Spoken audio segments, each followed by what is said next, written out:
Hati kolbu ini secara konsep sehat itu bermula dari sehatnya jantung.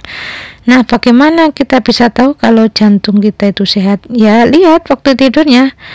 Kalau tidurnya itu tidak mengalami kesulitan, terus buang air besar lancar, tidak berdebar-debar, tidak ketakutan, ya berarti jantungnya itu insya Allah sehat. Jadi kalau secara konsep sehat itu dari sehatnya jantung, ya memang seperti itu. Itu Rasul itu mengajarkan ya muqallibal qulub tsabit qalbi ala dinika. Jadi penyakit fisik itu memang awal mulanya dari penyakit hati. Itulah yang diajarkan Rasul, doa seperti itu agar hati kita ini tidak berbolak-balik ya, hari ini baik besok jadi nggak baik ya kan, seperti itu. Makanya doa seperti itu agar iman itu juga tetap sampai akhir hayat tetap beriman.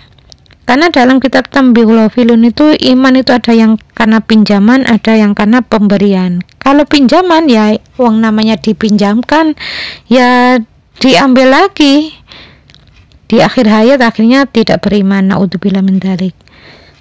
Ya mudah-mudahan kita ini termasuk orang-orang yang tetap iman sampai akhir hayat ya.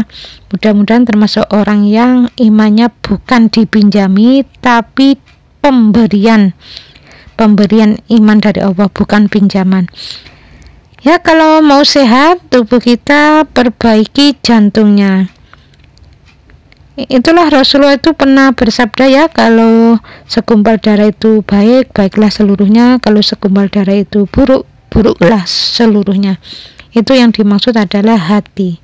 Jadi penyakit fisik itu awal mulanya memang dari hati. Jadi kalau hati itu ada penyakitnya, penyakit iri, dengki, suudzon. Nah, awal mulanya memang suudzon, terus lama-lama menjadi penyakit fisik, sakit kepala di bagian belakang sebelah kiri.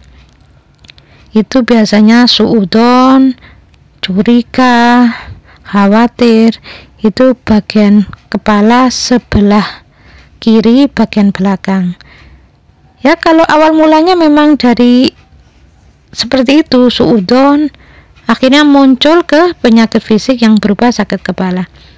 Jadi penyakit fisik itu biasanya rata-rata memang awal mulanya itu dari penyakit hati.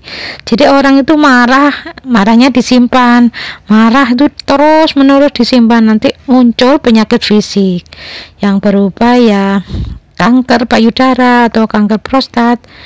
Ya tergantung nanti menyimpan marahnya itu gandeng dengan sifat apa. Kalau gandeng dengan egois, nanti jantungnya bengkak. Jadi kalau marah yang disimpan sangat kuat terhadap pasangan, itu biasanya nanti batu ginjal atau gagal ginjal. Jadi marahnya kuat, terus takutnya pada pasangan juga kuat, nanti bermasalah di ginjalnya. Ya mudah-mudahan kita ini diberi kesehatan ya oleh Allah Ta'ala setelah memperbaiki akhlak. Jadi selama ini orang-orang yang sudah memperbaiki akhlak, agar hatinya tidak berbolak-balik, ya bisa saja selama ini baik akhlaknya, terus tiba-tiba berubah jadi buruk, ya bisa saja ya. Ya mudah-mudahan hati kita ini tetap ya, tetap iman, tetap istiqomah dalam menjalankan ibadah, diberi hati yang baik, tidak berbolak-balik.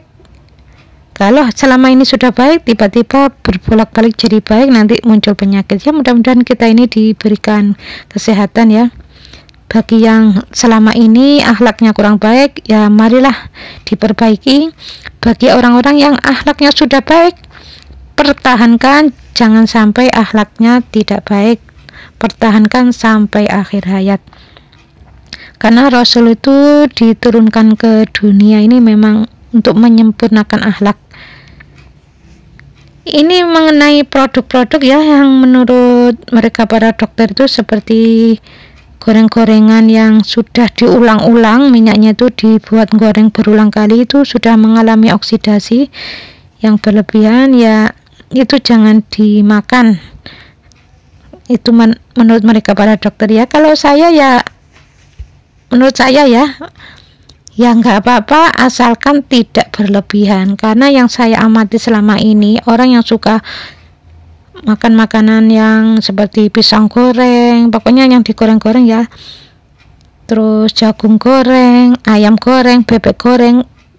Orang yang jual bebek goreng itu saya lihat itu ayamnya itu memang enak ya, tapi minyaknya itu loh sangat hitam.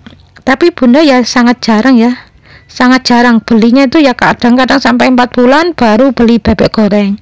Biasanya kalau beli bebek di pasar itu sering, tapi saya masak sendiri.